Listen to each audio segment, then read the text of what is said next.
सर्वे सर्वा कर्म है। सर्वे सर्वा कर्म बुरे तो हालत बुरी, और कर्म अच्छे तो हालत। सबके पीछे कर्म है। इसलिए मेरी मां कर्म अच्छे करो। इसलिए हमने एक दिन कहा था कि कर्म है बुरे बुरे और तुम स्वर्ग जाने की बात करते हो। कर्म है बुरे बुरे और तुम स्वर्ग जाने की बात करते हो। कर्म बुरे बुरे हैं और जाना कहाँ है? अब कैसे जाओगे स्वर्ग? मैया मैया, स्वर्ग जाने के लिए क्या करना पड़ेगा? मरना पड़ेगा। सही तो कह रहे हैं, मरना पड़ेगा तब ना स्वर्ग मिलेगा। सही कहा जिसने भी कहा। कर्म है बुरे बुरे और तुम मैया बातें कर रही और ये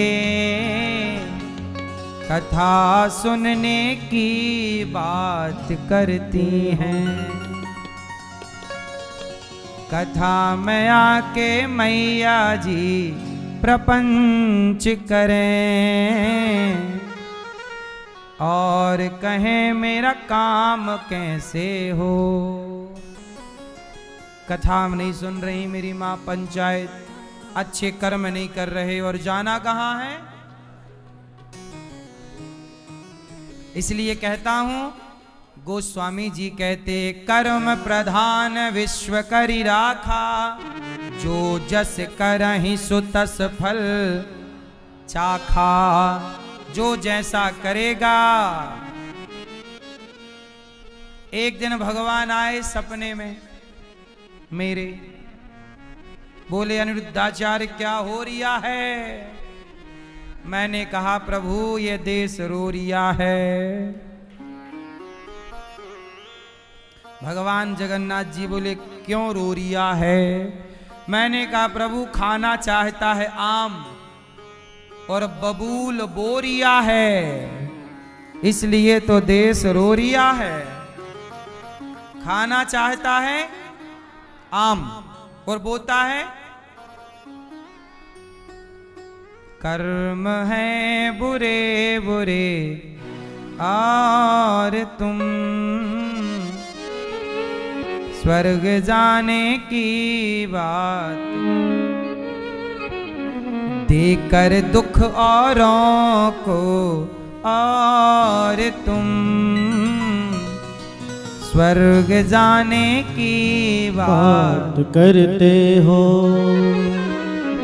दूसरों को दुख दे रहे हो, दूसरों से रोटी छीन रहे हो, और बात क्या कर हम स्वर्ग जाएंगे। जाओ, तुम्हारे बाप बैठे हैं ना वहां। कर्म के बिना दशरथ जी जैसे दशरथ जी तो भगवान के पिता हैं, पर दशरथ जी जैसों को कर्म ने रुलाया कि नहीं? बोलो हाँ। दशरथ जी रो रहे हैं, राम बनना जाओ मैं मर जाऊंगा, तड़प रहे हैं। भगवान के पिता को कर्मदंड भोगना पड़ा, क्योंकि दशरथ जी ने श्रवण कुमार को मार डाला। शिकार खेलने की आदत थी, पानी पी रहे श्रवण कुमार, भर रहे, उन्हें लगा कोई हिरन है, मारा शब्द भेदी बाण, जाके लगा श्रवण, तड़पने लग गए।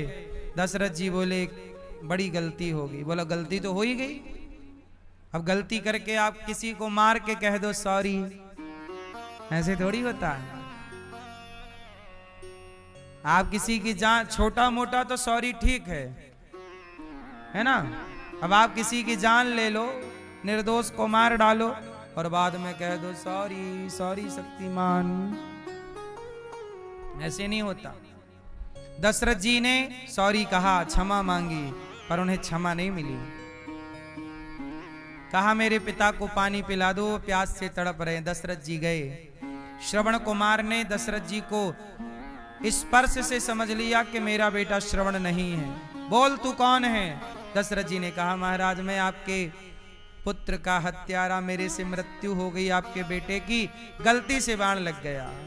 श्रवण कुमार के पिता ने कहा चलो गलती से लग गया, ठीक है, हम आपको शाप देते हैं। जैसे हम अपने पुत्र के लिए तड़प रहे हैं और देखो हम मर जाएंगे तड़प तड़प के, जैसे हम पुत्र के लिए तड़प तड़प के मर रहे हैं, तुम भी दशरथ जी अपने पुत्र के लिए तड़प तड़प करके मरोगे।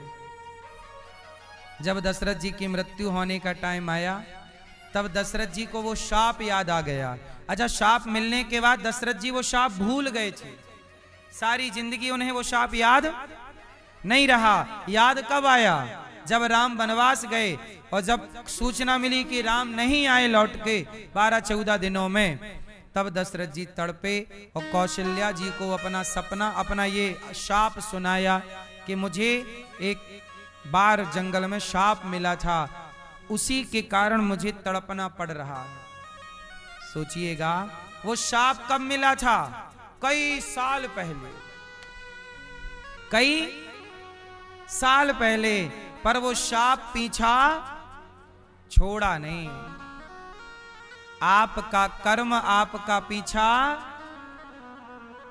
इसलिए कहता हूं तुम किसी का बुरा करोगे तो बुरा तुम्हारे साथ जरूर होगा, और तुम किसी का भला करोगे तो भला तुम्हारे साथ जरूर होगा। ये न्याय उस विधाता का है, और वो न्याय भगवान के पिता के लिए भी है। वो न्याय भगवान के सबके लिए है। इसलिए मेरी मां भगवान गोपियों के संग अब दिव्य रास रचा रहे हैं, और रास रचाने गोपियां सब छोड़, इसलिए कर्म बड़ा है, पर कौन सा? धर्म युक्त कर्म। गोपियां सब छोड़कर आई, भगवान के साथ रास रचाने लग गईं। तभी गोपियों को अभिमान आया, हम कितनी सुंदर हैं, मैं इतनी सुंदर हूं, क्या करूं, है ना? गोपियां बहुत सुंदर हैं, घमंड आ गया कि हम बहुत सुंदर हैं, इसलिए कन्हैया हमारे आगे पीछे चल रहे हैं। एक तो घमंड और नुकसान करता है। जरा कुछ आया नहीं कि पहले घमंड आके खड़ा होगा। बोलो हाँ। पैसे आए नहीं कि घमंड पहले आया, प्रतिष्ठा आई नहीं कि एटीट्यूड पहले आया, हाँ जवानी आई नहीं कि घमंड पहले। झुकेगा नहीं साला।